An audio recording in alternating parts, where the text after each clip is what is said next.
32년 전통의 흑염소 요리 전문점 10회 한식의 날 대축제 K푸드 국제요리 경연대회에서 흑염소 요리, 흑염소 진액을 출품하여 발효 건강부분 식품의약품 안전처장상 금상을 수상받은 수양농장가든의 김부장입니다.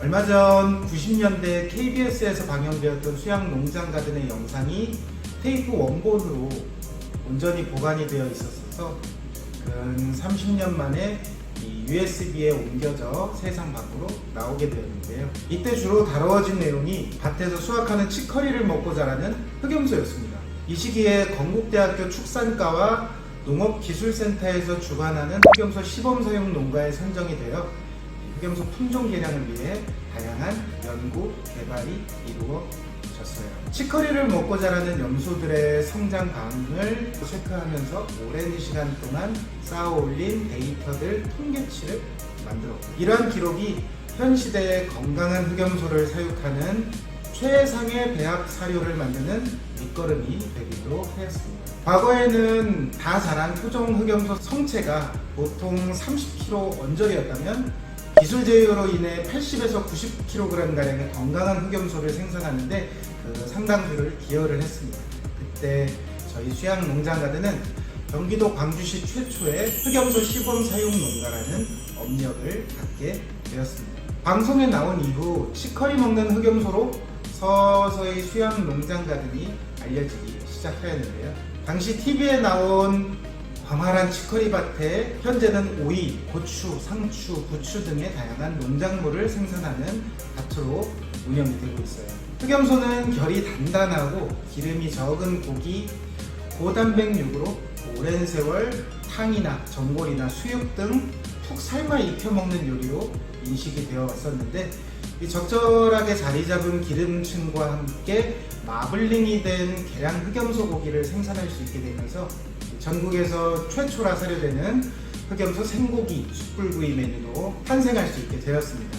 나이를 불문하고 살면서 흑염소를 구워 먹어보는 집은 본 적이 없다면서 놀라워하고 맛에 감탄하는 손님들이 아직까지도 계시는데요. 이 메뉴화한 지 30년이 지난 아직까지도 흑염소 생고기 숯불구이 메뉴는 전국적으로 보편화되어 있지 않기 때문인 것 같아요.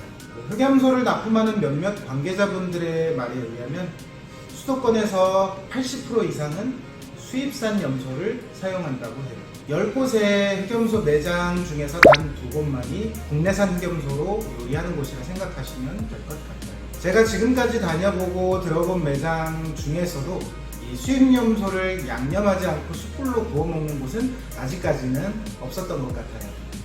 이 냉동으로 들어오는 수입산 흑염소로는 생고기 숯불구이 메뉴를 구현하기엔 한계가 분명히 있기 때문이라고 생각해요.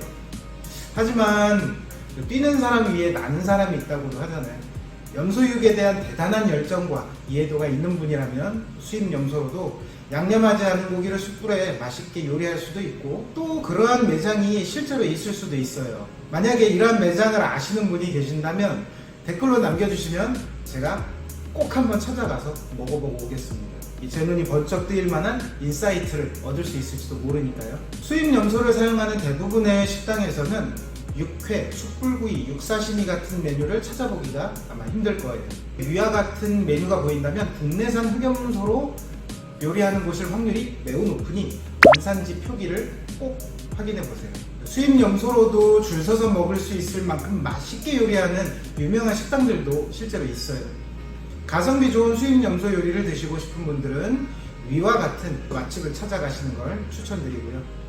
쉽게 경험할 수 없는 특별한 국내산 흑염소 요리를 맛보고 싶으신 분들은 위에 말씀드린 내용을 잘 참고하셔서 찾아가 보시는 것도 좋을 것 같아요.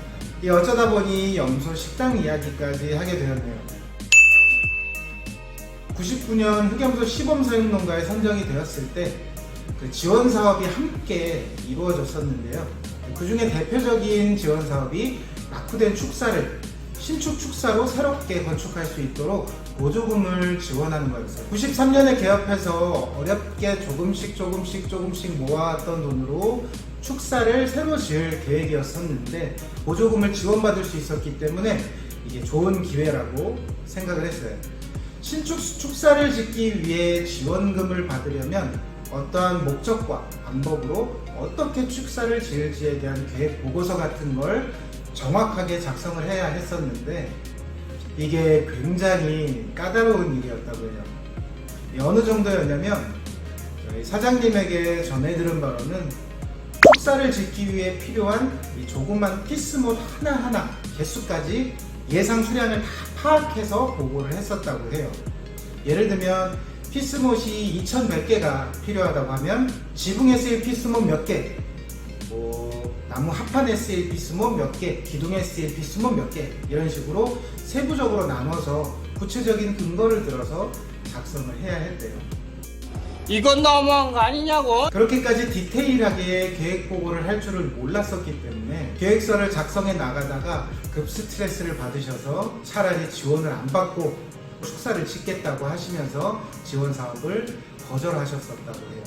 나중에는 이 관계자분들이 다시 찾아오셔서 설득과 계획안들을 이렇게 조율을 하면서 마침내 2층 축사를 지원금을 받고 지을 수 있게 되었습니다. 지금 이 사진은 신축하기 전 축사 사진인데요. 정말 축사라고 하기에 참 난해할 정도로 자꾸 초라해 보이기까지 하는데요. 저 당시에는 진짜 어렵게 맨땅에 헤딩을 하듯 흑염소 식당을 시작을 했었거든요. 이 축사에서 이렇게 2층 축사로 변모하게 되었어요. 그 덕에 훨씬 쾌적한 환경에서 염소들이 이전보다 훨씬 더 건강하게 빠른 성장이 이루어졌었어요. 그래서 오늘의 결론, 수양농장가드는 경기도 최초의 흑염소 시범 사육 농가이다. 전국적으로 맛있게 먹을 수 있는 계량 흑염소를 생산하는 밑거름이 된 역사가 있는 농가이다. 흑염소 생고기 숯불구이 메뉴가 탄생했다. 이 정도로 정리해 볼 수가 있겠네요. 오늘 영상 마치도록 하겠습니다. 수양농장가든의 영상이 더 많은 사람들이 볼 수 있길 바라신다면 좋아요 버튼 한 번씩만 눌러주시면 됩니다. 구독, 알림 설정하시면 수양농장가든의 최신 정보를 누구보다 쉽고 빠르게 확인하실 수 있습니다. 저희 매장과 관련한 정보는 좌측에 올려두었으니까요. 궁금하신 분들은 하나씩 클릭하셔서 시청해 보시길 바랄게요. 지금까지 수양농장가든의 김 부장이었습니다. 시청해주신 분들 모두 건강하세요.